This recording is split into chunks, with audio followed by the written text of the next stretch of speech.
The CIO is a person who uses IT to facilitate and enable a company so that it becomes more competitive and it becomes more profitable. If you only just do the job of supporting the business, then strictly speaking, you may be called a CIO, but you are not a CIO. Hey everyone, my name is Henry Suryawirawan, and you're listening to the Tech Lead Journal, the show where I'll be bringing you the greatest technical leaders, practitioners, and thought leaders in the industry to discuss about their journey, ideas, and practices that we all can learn and apply to build a highly performing technical team and to make an impact in your personal work. So let's dive into our journal.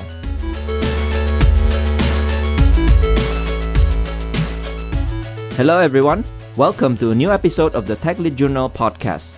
Excited to be back here again to share with all of you my conversation with another great technical leader in the industry. Thanks for tuning in and spending your time with me today, listening to this episode. If you're new to the podcast, know that Tech Lead Journal is available for you to subscribe on major podcast apps such as Spotify, Apple Podcasts, Google Podcasts, YouTube, and many others.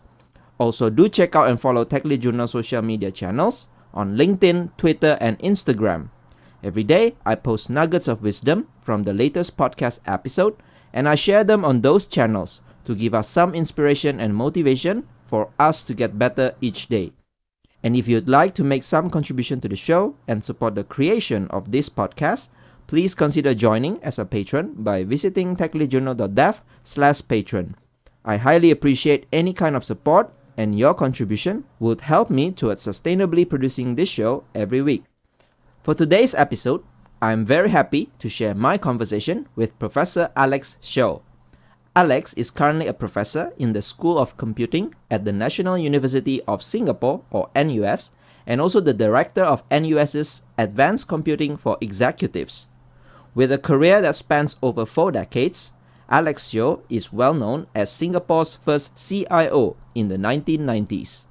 He recently published a book titled Leading with IT, Lessons from Singapore's First CIO, which is written for the next generation of CIOs, CTOs, and other executives who work closely with technology, and the book offers practical tips, case studies, and his personal insights that shed light on the central competencies required for CIOs.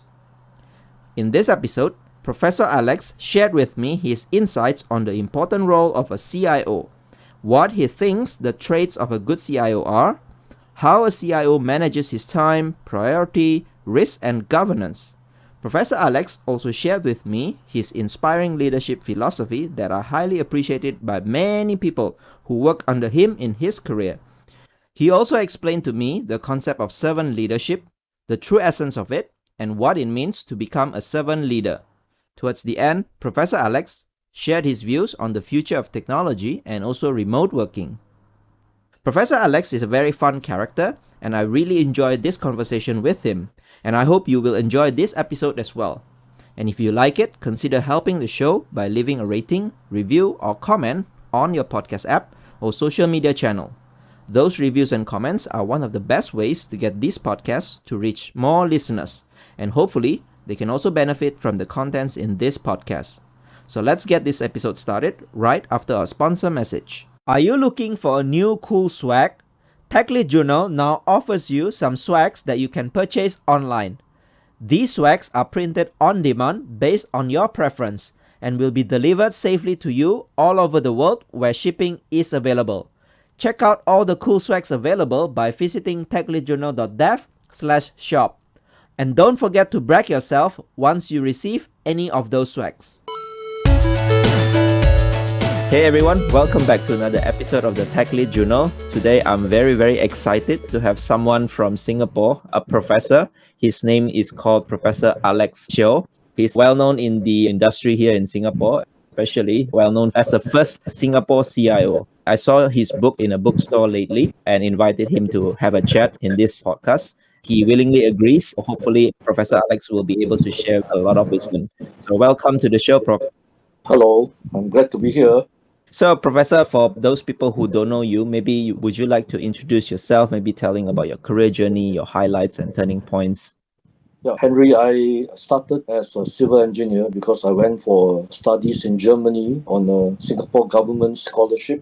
So I pursued civil engineering. Upon return and finishing all my national service obligation, I started work as a structural engineer in a housing and development board. So I was actually a structural engineer for about 10 years, designing, supervising construction, and also involved in construction technology projects. During the 10 years, I also involved in some computerization projects. After 10 years as a structural engineer, the management of HDB was looking for somebody to run the IT department because the position was vacant and there was a search for a suitable person, sort of a global search. But finally, they narrowed down to me, which is very strange because I was also not an IT person. I was end user IT. So the CEO offered me the job to be the head of IT. So in 1989, I went over to the IT department and did some understudy before I assumed the head a few months later. 1 year later, I think there was a renaming of all the various management personnel in HDB. And my boss asked me, what do you want to call yourself? So I said, I want to be the Chief Information Officer. My boss was very good, said, okay, if you think you like that title, you just call you Chief Information Officer. At the time, of course, the CIO title was not known in Singapore. So this is why I became the first Singapore CIO, the first person to carry the title. There may be people who's doing the CIO job, but they didn't carry the title. And so that's the beginning of my IT journey, and it lasted all the way until now. So 10 years as a software engineer, 13 years as a CIO of HDB, after which I actually resigned from the civil service and joined StarHub. So when I went to StarHub, I told the CEO then that I've been 13 years as CIO, so don't let me be the CIO here. Yeah. And he said, okay, everything but the CIO. So I started off working as strategic relations and my liaison with the government in the CEO's office. After 2 years of that, I was told to go and become the head of enterprise sales to take over the sales to corporate customer. Of course, it's just like it's a story repeated itself. I was not an IT person, I became CIO. And now I have no idea what is sales, and I became head of sales, the corporate sales. And I did that for 3 years.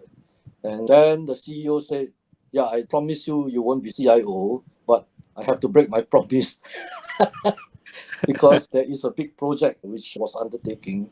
There is the revamping of the business support system that comprises a big CRM system. They said they couldn't find anybody suitable to be the CIO. And we have one here in the backyard. So he said, okay, you go and take over as a CIO, which I reluctantly did so. And I then became CIO for 3 years in StarHub to implement the business support system. Thereafter, I changed a portfolio to be introducing enterprise risk management to StarHub. So I was head enterprise risk management. I sort of retired from StarHub after 2 years, and I went to join Accenture as a management consultant, serving the health and public sector. So I was a managing director of health and public sector in Accenture for 2 years. I didn't really quite like the job because, have always been on the buyer side and now I'm seller side. Although, yes, in StarHub, I was doing the selling, but that was with a big team of people. Here, I have to do personal sales. So I said, no, not my cup of tea. And I decided to join the university as a professor. And I've been there for the last 6 years. In NUS, the National University of Singapore, I joined the School of Computing in the Department of Information System, which incidentally, the School of Computing is ranked number 4 in the world. Yesterday, I received the ranking. Yeah, so prestigious. Yeah.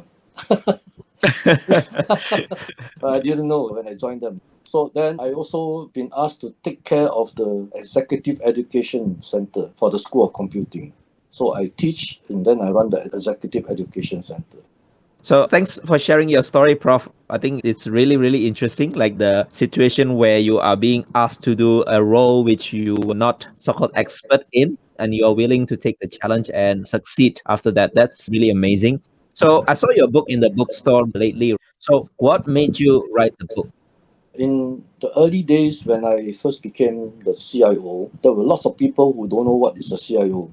In fact, half or three-quarters of Singapore have no idea what's a CIO. So they thought I'm in charge of customer service. I'm the information officer, right? So a reporter from Straits Times approached me and said, since you are the CIO of Singapore, first one, why don't you write a column in the Straits Times to explain what is the job of a CIO? So we started a column in the supplement of the Straits Times called the Computer Times, which of course now is no more available. At that time, it was quite popular. It's a supplement that comes out weekly on Wednesday. So I was asked to do this column called the CIO's Desktop. I didn't know what I was in for because I agreed to write. I wrote the first article and was published, and it was very popular. That's according to the reporter. And she told me we will do it fortnightly. So that is something which I expect to have to write every fortnight. I did so, and I wrote almost 40 articles over a period of 2 years, fortnightly, publishing lots of articles about the job of a CIO, the challenges I met, and things I had to deal with. So all those articles were published, and I did nothing about them. They were all somewhere in the archive. If you go in the National Library archive, they are all down there. When COVID-19 hit us, one of my associates in the NUS Executive Education, she asked me, since you wrote so many of those articles, why don't we just consolidate into a book? So that was the start of the idea. So we went to the National Archive. I have to go to the library archive to go and search for the articles. Then we realized that we put them all together, it will not form a book because newspaper articles are short and sharp. Even if it's a one full page newspaper, the supplement is half the size of the normal paper, so it is not a lot. So we tried to put them all together. We said, no, we cannot form a book. We have to write more. We have to put in more meats, and we have to put in more case studies, illustrations. The aim was actually to use it to educate future CIOs and also budding CIOs in the region, not only in Singapore, to have a textbook that can be also used because the whole region is now developing and everybody has seen the power of information technology, especially during the COVID-19 crisis. People realized without IT, a lot of companies really cannot survive. And so the whole region suddenly woke up. So it's a matter of timing. If I had published my book much earlier, 2 years earlier or 3 years earlier, it will not be so popular as now because suddenly a lot of SME, a lot of people realize IT is so important. And so timing. When we published this book, the publisher was very excited. Actually, we wanted it to be a Singapore publication and available to the region. They say, no, no, no. I think the whole world needs to read this book. So it was actually now open to be available in the whole world. So yeah, thanks for sharing your experience and expertise for me into a book. Yeah, I rarely find a book about CIO, definitely. So my first question then, because you have assumed this role for quite a number of years, so what exactly the role of a CIO actually? Okay, let me explain. Before I assumed the title of CIO, not just because I wanted the title of CIO. When I took on the IT job as head of IT, I told the CEO, who actually took a gamble on me. He actually selected me. So I said, okay, I have your backing. I want to change things. Firstly, I am not an IT person. I come from the user side. So I understand HDB business. So I want to be involved in the business, and I would like to then apply IT to the business. In a way, without knowing that is a CIO job, I did the CIO job. So without knowing what is actually the CIO job, I took on the title called the CIO. And then I started. The difference is, of course, the CIO is not a techie. Perhaps a techie can also hold a CIO job, but his main job is not technical. His main job is to support the business. Exactly at that time in 1990 is the time when the IT moved from the back office to the front of the business around the world, actually, not only in Singapore. So that's where the IT person now come out and say, we're no longer just doing the number crunching or the systems development at the background. We are coming here to support and enable the business. So to answer your question, the CIO is a person who uses IT to facilitate and enable a company so that it becomes more competitive and it becomes more profitable. If you only just do the job of supporting the business, then strictly speaking, you may be called a CIO, but you're not a CIO. So these days, the title CIO itself, I think, is a little bit convoluted. You can see so many other variants of the title, like CTO, Chief Technology Officer, or maybe Chief Digital Officer, and maybe so many others. So, in your opinion, are they just different sort of names, or are there clearly specific differences between these titles? Yeah, actually, each mean a different thing. In the past, there were people in charge of the data. Somebody is in charge of infrastructure and technology and the hardware and software. Somebody who is in charge of the architecture. But there was a CIO on top. And all these people are the managers under him. So because IT has become so pervasive, so important to organization, it's no longer possible for CIO himself to manage each of this portfolio in detail. He can, but that means he won't have so much time to go and support the business. Therefore, the whole world now has the evolution of the portfolio of the CIO. Now you have one person who is chief security, information security, one person in charge of data, chief data officer, then you have the chief architect. So each of these actually folds into the portfolio which I used to carry. So I have all these person with me. It's just that we give them a bigger title and make them do more work. Actually, all for the good of the organization. However, there is a difference with CIO and CTO. Some organization has a CTO and the CIO reports to CTO. Some organization have a CTO that reports to the CIO. What is the difference? The CTO is in charge of technology. It's Chief Technology Officer. So depending on that organization, which is more important to them, the information systems or the technology. Therefore, you see, if the weightage is on technology, then the CTO is the higher ranking one. The information officer will be the one in charge of using IT to provide information to the organization. So you mentioned a couple of times that CIO's job is actually to support the business. Maybe you can elaborate a little bit. What do you mean by support? Do you like provide, for example, your case last time is help desk, customer service, or running just mainframes and servers and things like that? Yeah. So what exactly do you mean by supporting the business? By supporting the business, firstly, you have to understand what is the business vision, what is the mission, and what are the core values of the organization. Whether the IT is organized in such a way to enable each of these core values to be realized and each of the objective of the organization to be executed. So that's how we support the business. We think in terms of the business of the company instead of what the users need. In the past, it's always the user, our customer, so we have to make our user happy. When I became the CIO, I said, no, our customer are HDB's customer. Only one customer. The whole organization, only one set of customer. So common set of customer, we work together with the end user as business partners, and together we will serve the customers. This is a change of mindset. Very important change of mindset because the IT people, technical people, they like to be at the back talking to machine. They don't like to talk to people.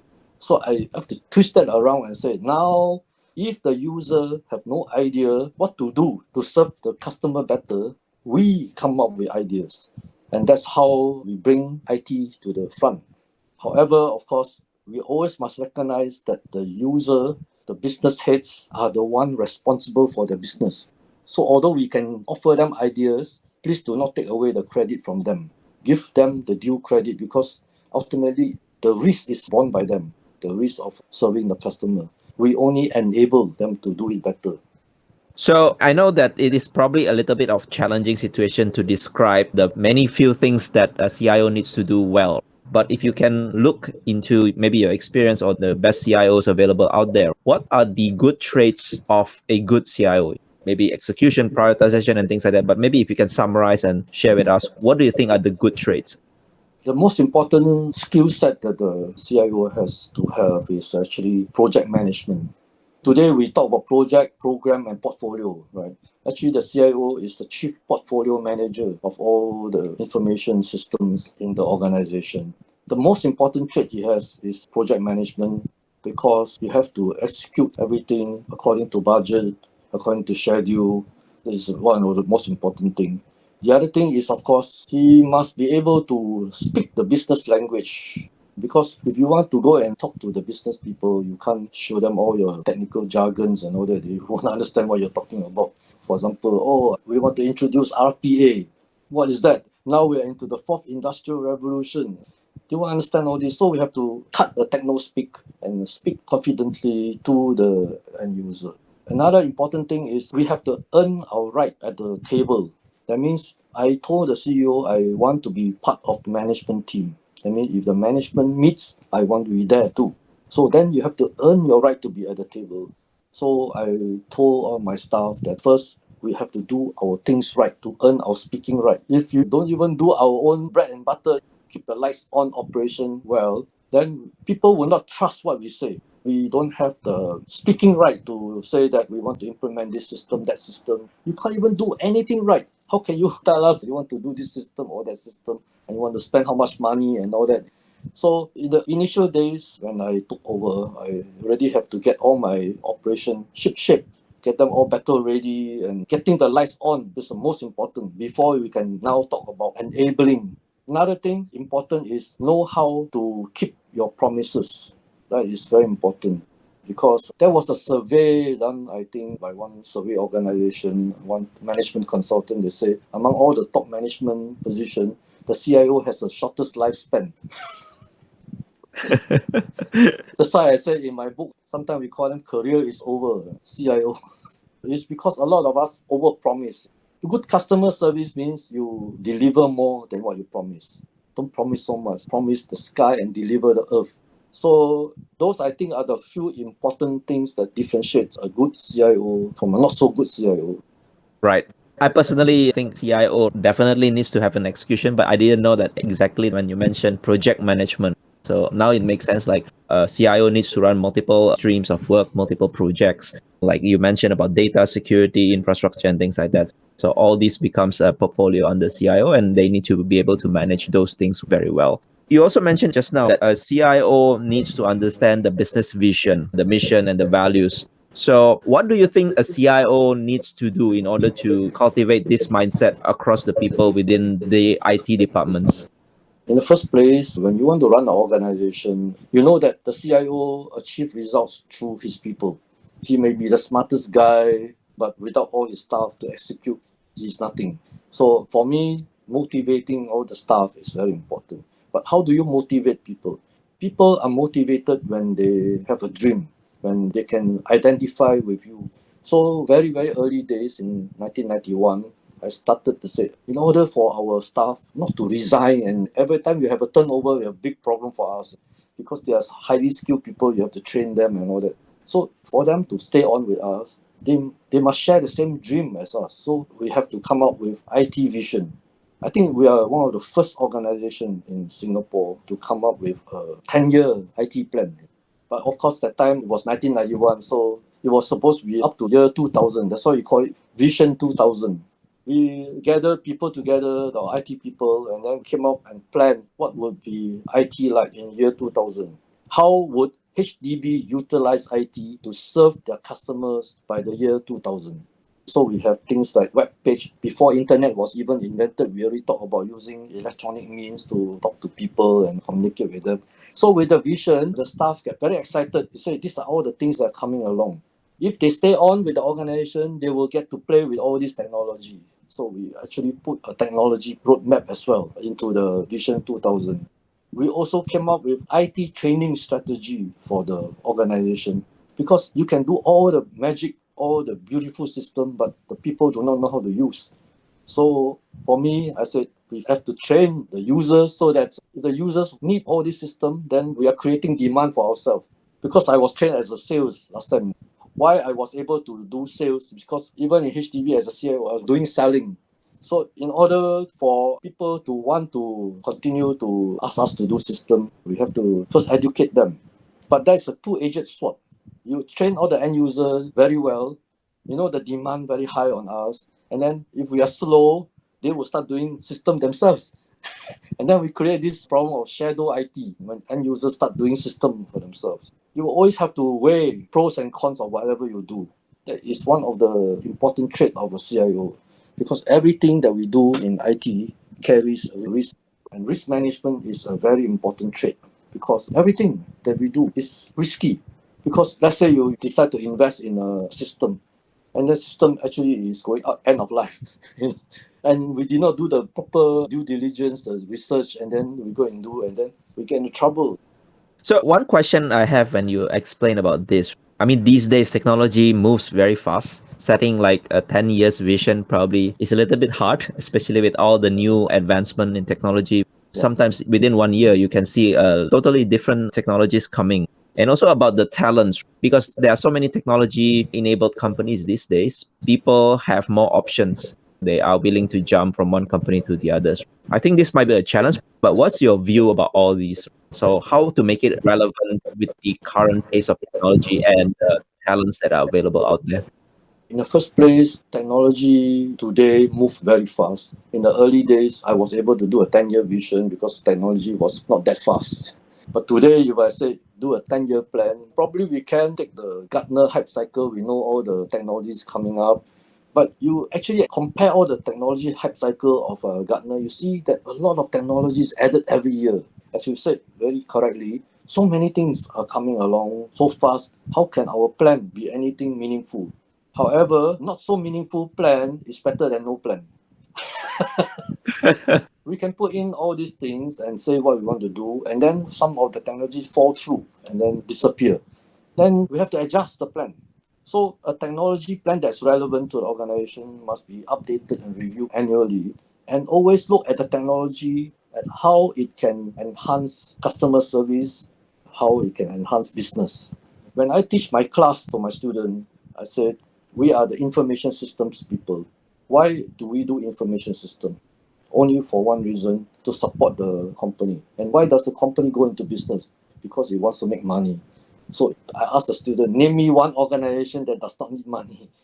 I mean, it's no-brainer. Everybody is into business is to make money. Whether it's charitable organization or whatever, they still need money in order to pay their stakeholders and pay their people, the beneficiaries.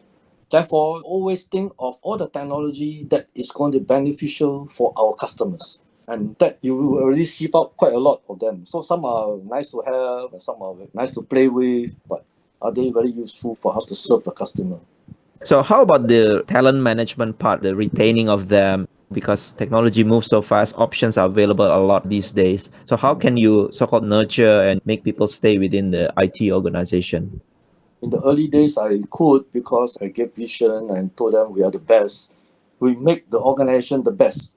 At one time, we were really one of the best IT organization in Singapore. People want to identify with winners. You want to manage a talent. The talent is also looking for talent. Talents are difficult to keep if you cannot keep them motivated, keep them excited. But one of the things that's very important is to continuously train and send your people for training, educate them, keep them updated with technology. A lot of employers have this selfish notion. Why do I spend money to train all these guys? After that, they will quit and then we will lose on all of them. However, I said, if you don't train them, you lose them even faster.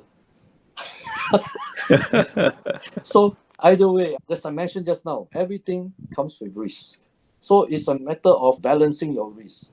I think it is better to be generous and train your people so that when they are equipped with the latest skill, they can actually don't always think that they will leave you. They may even surprise you with new ideas because they are equipped with the latest skills and competency. They can contribute to new ideas. The organization that the CIO run is not only the CIO, but everybody else is a talent. In the whole organization, every last member is a talent and everybody can come up with surprising ideas. So, as you mentioned, all these traits, challenges, the risks that CIO needs to bear. Personally, I wonder a lot, how does a CIO organize his time, organize his day-to-day activities? Because there seems to be like so many things on his plate, from the risk, from security, from running the things well, from managing new technologies that are up and coming, talent management, vision. So, yeah, what do you think, like how the CIO should best organize their day or their activities? Actually, I don't think the CIO has a tougher job than any other person. I think even a person at the lower level, they still have to manage many, many things. So it's a matter of learning to prioritize. Prioritize your time, prioritize your focus, what are things that are important to you. So always be mindful of critical things that have to be done in the day, in the week, in the month, or in the year. For me, there's always a whiteboard where I will put down all the important projects that I have to focus on, so you don't lose focus. Now, the trouble is, in this world, those who are capable will get more and more jobs. Unfortunately, that's the way it goes. Because the boss will say, hey, this guy is capable. How many jobs are you doing already? Can I give you one more? Unfortunately, my life, since the days when I was structural engineer all the way up to now, nobody ever asked me, you have time to do one more job? They will just say, hey, I have this job. Can you do it? So then it's up to you to then juggle, see which is a priority. Even as a structural engineer, I handle many, many things at one time. It's because I am able to complete a lot of tasks at the same time that people will give me more. That's why in one of the article in the book, I always say the answer is yes. What's your question? Even today, when people ask me, just like you, Henry, I mean, you asked me, can I do a podcast? Did I say no? I never, right? So that is my character, has always been that way. If the reason why you call me is because you have really considered very carefully, I want to talk to you, I want to interview you. So when your boss picks you for a job, he already decided you are the best person. So don't be so modest. I think maybe the other guy is better and all that. Then actually you're actually making your boss angry. What you're trying to tell him that actually he's stupid to pick you. So for me, it's a pleasure to be trusted with so many tasks. But however, the moment you fail in one task, then you jeopardize all that people have entrusted you. So for me, one very important principle is you must finish whatever you started. You must not under deliver whatever you promise. There are some times when you can fail, but never tell anyone I have not tried. When I was a young structural engineer, there was a CEO that time. His philosophy is if he give you a task and you don't even bother to try, then you are really worth nothing. If you try and the third time you still try and you tell him, sir, I tried 3 times, it cannot be done. Then he say, yes, I believe. So if you have not even tried, then you already gave up. I think then people will not entrust you with anything. So for me, my motto has always been, you give me a job, I will do, but I will do to the best of my ability. And sometimes I do fail, but not for lack of trying. It just shows that this thing cannot be done. That's all. So, as you mentioned, all these, of course, these days, I mean, especially if you're aware about all these four quadrants about important and urgency. So, I feel also these days there are so many things. Take an example of cyber attack. Sometimes it could just happen that it becomes an urgency suddenly. So, as you try to prioritize all these, how do you actually keep the balance between solving the urgency, maybe, like modernization of technology, cybersecurity, and things like that, versus the important things, the things that Right. you plan to do in the future? The priority of things changes every day. If we think for a moment that yesterday's priority, today we just go business as usual, it will be the same. No, always be prepared with this emergency mindset. In HDB, I started this thing called the business continuity management. At the time, I don't think there was any organization thinking of such business continuity type of concept. If we have the business continuity mindset, the business must go on. So how do we make business go on? If there's something that's going to cause a disruption to business, that thing must be tackled first. So the priority of doing things is how important is this thing to the business? A cyber attack that will disrupt the normal operation of business, it has to be tackled first. It's not called firefighting. It's just that you have this preparedness, emergency preparedness, and we know how to deal. So actually, we work out before even a disaster happen, work out the procedures so that when something happen, we just execute it. There are other things that were in the priority. Then we have to adjust. That's why I say the project management is very important. Right. So one of the so-called challenge as well, you mentioned it briefly just now, is about managing governance, right? Things like shadow IT suddenly coming up from different departments within organization. So how does the CIO manage this governance compliance within the whole company? In the first place, there's a misconception that the CIO is in charge of IT governance. Well, he is not. You'll be surprised to hear that. So the person who is in charge of IT governance is the CEO Okay. because it is his organization. And if you ask the CIO to be the head of IT governance, then he will prioritize according to his agenda. So everything, as I said, must be according to the CEO's agenda. So what we did in IT governance is the governors of IT is the CEO, plus all the business head and facilitated by the CIO. So CIO is the secretary of this committee. Because everybody is part of this governance team, they all know they are part of it. You come up with the IT prioritization and the plan and all that, they all have agreed to it. So when they want to do something on their own and they see that, oh, IT is not responding, that's why we have to do our own IT, called shadow IT, then they will know because they are in the part of governance. Why we cannot do the system for them is because other things are more urgent according to the CEO's agenda. But however, some of these business department, they do really need the system. And some of these are standalone systems which they can easily do by themselves. And so I said that when this organization become advanced in the IT knowledge, you cannot stop people for wanting to do their system. So what we do is we do a federation approach. So we get every user department to have an IT organization, a small one, which is not a full-time job, but it's a group of people who is actually IT support officer in each of the user department. And we control them. We have a monthly meeting with all these fellows, and then we will ask them what are all their needs, what things you want to do. So we know what they are all doing. We also tell them that you want to do something, we won't stop you, but please tell us. And then we will help you to outsource some of these jobs. If you have the budget for it, we will help you to outsource. But IT department will always have a liaison officer looking after, because ultimately, if anything goes wrong, the CIO is responsible, whether it is user-led or whatever. So I always tell my people, it does not matter whether the user develop it or is outsourced or whatever. Finally, if there's a problem, they will look for the CIO. So since we are going to be responsible, might as well we know what is happening. As you mentioned about outsourcing, so one question that popped up in my mind, because these days people say every company now is a technology company, and that's why they need to be enabled about technology. They probably need to master technology. What is the balance here? Because traditionally, many companies before outsource a lot of IT capabilities to third party vendors, the consulting companies. But now, because of the disruption from the startups, the fintech, and things like that, people start to realize that actually IT is important. So they need to build capability within the company itself. So what's your view on this? So I have always been mindful that there are a lot of companies who come to my CEO and say, why don't you outsource this? And actually we can save a lot of costs by we taking over some of this. So outsourcing is not a bad thing if you do it properly. That means you must know what you can outsource and what you cannot outsource. Outsourcing to a third party partner, you are not transferring your responsibility. You're only transferring the work to them. The responsibility still lies with the IT department. So things like help desk you can outsource. IT support you can actually outsource. You can even outsource the infrastructure person.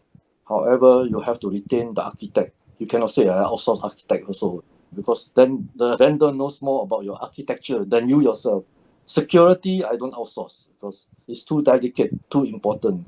Strategic planning I don't outsource. Most of the vendor will come and ask me, can you share with us your strategic plan? Then I will ask them, why should I share with you my strategic plan? It's your job to find out what is my strategic plan. Strategic plan is a core competence that the IT department should not outsource. That means before we consider whether we need external help to third party, we should have an inventory of all the things that are core to us and what are things which are non-core and can be outsourced. You're right about a lot of companies realize we outsource so many of these things, then now we don't have the skills. In fact, nobody in Singapore wants to do programming. I mean, all Singaporeans want to be managers. I want to be a project manager. I want to be a managing director or whatever. So for many years, we outsourced or insourced to foreigners to do the programming for us and all that.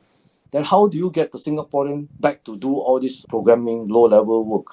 The important thing is to tell everybody there's nothing called low level in IT. There's no low level work. Everybody is an important component. If we ask you to do programming, we won't ask you to do programming forever. So we need to have the job rotation scheme. We have to rotate people so that everybody have a chance. So you don't put one person in charge of system maintenance and then he's down there for 20 years of system maintenance.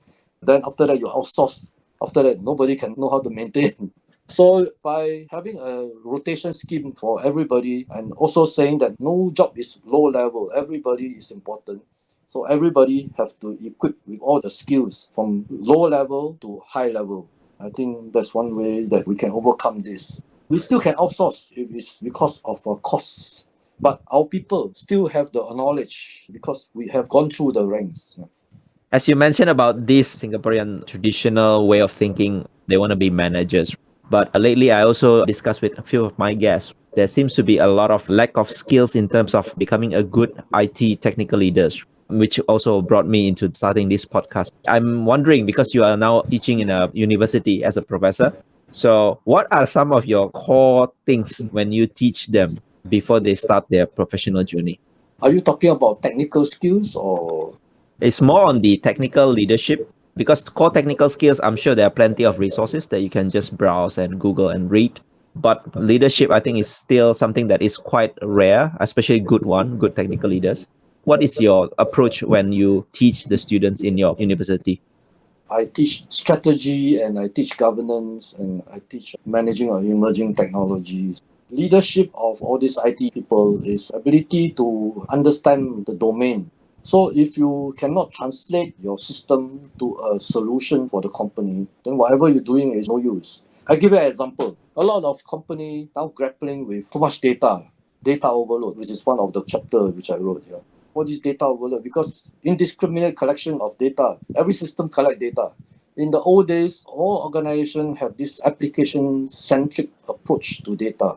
You have application first, then you collect the data. Then after we try to harmonize the data, you have the data warehouse, data lake. What are we going to do with all this data? To be a leader in this new era now, we have to teach the organization to think of the data they need before you do the application system. So the application system is just a conduit of collecting data. But what do you need the data for? So how do you know what data you need? Then you have to put yourself in the shoes of the customer.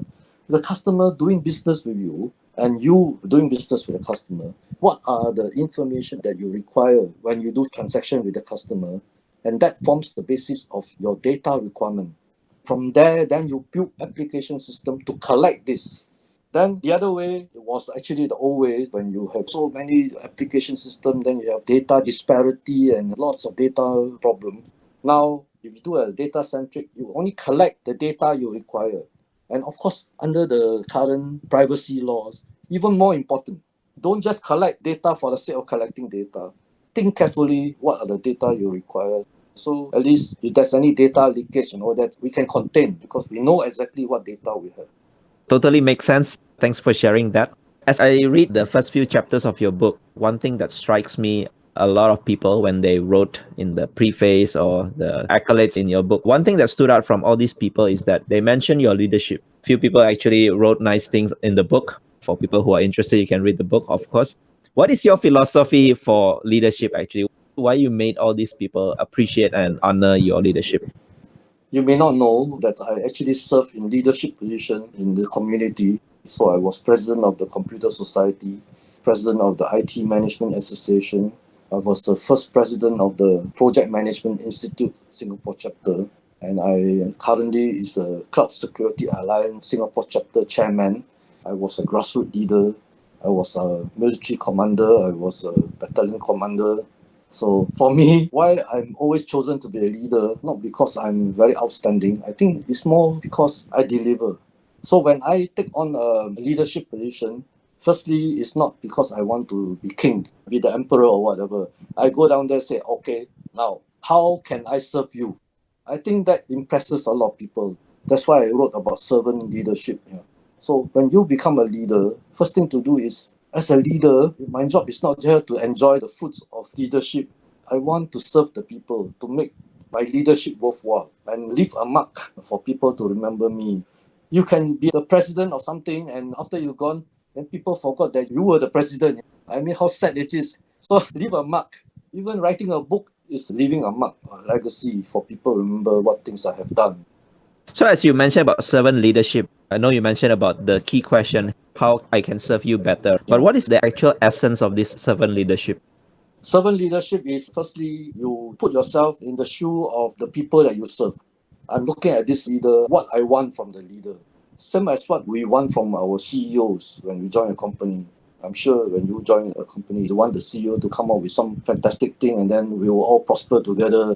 So for me, servant leadership is first, the people are part of my organization I exist because of the people. If nobody is in my organization, then what am I a leader of? I'm leader of nothing. So I'm leader because all these people are here, they support me, and so I support them too. I will come up with program to benefit them. So it's a commonwealth type of thing. That is servant leadership. That means you lead, at the same time you deliver benefits to all of them.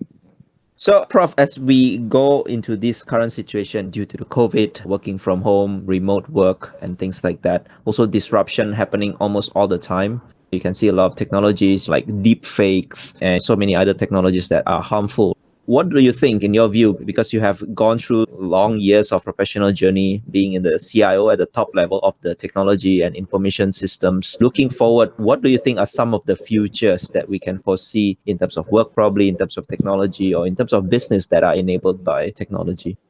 In the first place, businesses that do not embrace technology are at a great disadvantage. However, business that embrace technology are also in danger because the more you computerize, the more openings you have to the world also have openings to get you. So it's always a two-edged sword. So as you progress up the technology ladder, you have to beef up your security knowledge. I think you've got no choice. All the people have to be educated to be responsible user of technology. When you join an organization, your organization asks you to sign a thing called acceptable use policy. We all sign without even reading it. And then later on, when you get in trouble, then you realize, oops, I signed this. So not only you ask the people to sign, you actually have to provide them some sort of training and tell them, actually, do you understand when you are in this organization and use this technology, therefore you actually have to be responsible for the confidentiality of the information. Because as companies become more advanced, they become very competitive. Information is very important. Data is the most valuable asset now in the organization. So we have to keep it just like money. It's even more valuable than money. The future is, of course, with the Industry 4.0 coming up, we know that cyber physical teams is one of the things that's of reality. That means we might be working with robots and all this. It's natural for human beings to feel that we are not as good as the robots because, after all, robots, they don't sleep, they work 24 hours continuously, they don't fall sick. We are vulnerable, but the robots are not. However, robots also, in a sense, vulnerable to mistakes that we make in programming them. Ultimately, robots will have to adhere to some of the rules that are created by the creators of the robot. We need not have to feel any inferiority. Just have to remember that these are all tools that we have to work with for the organization to be advanced. If we say we are fearful of the robots, so we don't want to implement robots, then how can the company compete? So the thing is that we must be able to be confident that these are tools that are able to help us, and we have to know how to manage all these tools. Today, all the computers are more advanced than our brain. So are we afraid of them? No, we are not. Because we get used to them, we use them. It's just like autonomous vehicles that's coming up and all that. I mean, then we are afraid that we lose all our skills because now machine have taken over. Now and then we must continue to exercise some of our knowledge. So man cannot suddenly, because of the advance of machine learning and all that, suddenly our brain stop working because the machine are taking over, so we can go and relax. The human brain is definitely even more powerful than all this machinery. It's just that they work faster. Naturally, we can't work so fast, but imagination we still have. People able to dream dreams and create a lot of technology.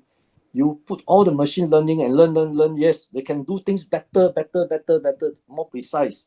But the machine hasn't learned how to imagine. Very thoughtful and insightful, definitely. So, how about the remote work, the working from home? All of a sudden, because of the COVID, now every employees, for example, are now flexible in terms of working in the office or off office, remote sometimes. And there are companies who are actually hiring people from the remote countries. So, as a CIO job, this of course introduced the risk about the data leakage, security issues, and things like that. What is your view on this? Because I'm sure, I'm pretty confident, in fact, that companies will start rolling out more flexible policy going forward. I think, as I mentioned very early in our discussion, everything carries risk. There are lots of good points about remote working. For example, your company, Google, right? They can now employ people from all over, every corner of the world, and don't have to fly them in to a certain place for them to work. Now companies have access to a greater pool of talent, a great pool of talent. It's just that the risk of cyber incidents and all that had always been there. Just that now it becomes more apparent to all these people who can profit from lax attitude of workers. But rest assured, in my career so long, if there is a need, something will be invented. So don't be afraid. There will be new tools available to help us to secure and make sure that we are secure. Right. I trust that the invention of the human inventiveness. So a lot of startups say, I don't know what to do. Things are already invented. All invented. I say no. The human being never stop amazing people. It's just like the keyboard is so small, just a few notes. It can produce millions of songs. And new songs are being invented still. So the human mind, the creativity is not something that can be limited. It's limitless. So, Prof, it's been a pleasant conversation. I think due to time, we have to end. But before that, I would like to ask one more question, which I usually ask for all my guests, which is about 3 technical leadership wisdom that you would like to share with all the audience here. Okay, I thought about it. What thing will define a capable CIO? It differentiates him from other people. Number one is to realize that he has to work through people. Nobody is so smart that he doesn't need anybody else to support him. So the CIO achieves results through his people. Secondly, is that no matter how smart he is, he may be the top student anywhere, there's always somebody smarter in this world. So recognize that you always have to continually learn, even though you may be one of the best or rated one of the best. There's always something that will surprise you. Continue to learn. And third one is we have to be very good risk managers, because everything that we do carries risk. If you don't want to have any mistakes or problem, then don't do anything. If you're afraid of risk, don't do anything. Then if you don't do anything, then how can you be a successful leader? So all leaders, very good leaders, they all have to take risks. And sometimes it may not work. Pick yourself up, do it again, do it another way. Don't do the same thing because you'll be crazy. Do another way and always be ready to tell your supporter, your sponsor about the risks, how you mitigate the risks. The whole world progresses because people take risks. Wow, yeah, that's pretty good to sum up this conversation. So, Prof, for people who would like to connect with you more or maybe learn more from you, where they can find you, maybe online or somewhere? Online, I'm on LinkedIn, so anybody can request to be a friend. They can post questions to me. If there are longer conversation, I will give them my email in the LinkedIn. The whole world can find me on LinkedIn, and I'm available to answer any questions. Yeah, thanks again, Prof, for this pleasant conversation. And I'm sure in the future, we will need more capable, trustable, and able leadership from CIOs like you. So, again, thank you for this conversation. Yeah, it's been a pleasure. Thank you, Henry. It's an interesting conversation. Thank you for listening to this episode and for staying right till the end. If you highly enjoyed, please share it with your friends and colleagues who you think would also benefit from listening to this episode. And if you're new to the podcast, make sure to subscribe and leave me your valuable review and feedback. It really helps me a lot in order to grow this podcast better. You can also find the full show notes of this conversation on the episode page at techleadjournal.dev website, including the full transcript, interesting quotes and links to the resources and mentions from the conversation. And lastly, make sure to subscribe to the show's mailing list on techleadjournal.dev to get notified for any future episodes. Stay tuned for the next Tech Lead Journal episode, and until then, goodbye.